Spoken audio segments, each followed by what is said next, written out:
দেখি তো হইতে ঠান্ডা হলে একটু লাড্ডু বানাইতে পারবি। গোলাপ জামুন মতো হয়েছে ভিতরেরটা, উপরটা নাই।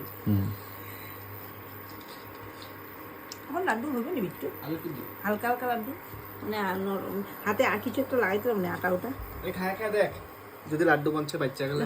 না না তুই তো রান্না সুন্দর করে না, লাড্ডু হতে পারে, তোমার রান্না তুই তো রান্না লাড্ডু হতে পারে। লাইলে দে লাড্ডু হলে মানামো, দেখ না মানে না লাড্ডু বানাবো, একটু শুখা না জিনিসটাকে লাড়তে লাগবো লাড়ো। হ্যাঁ তুই লান না লাড়ো গোল্লাটা বানাবো ছাদ দিতে হবে লাড়ো। মানা না সাদে সাদ এটা খায় তো না ভালো খায়। এটাই তো ঠিক আছে, একটু খাইলে হালুয়াই তো হয়েছে। দে দে দে।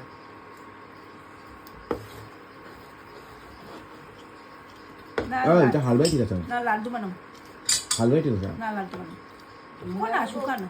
ওই গোলাপ জামুনটা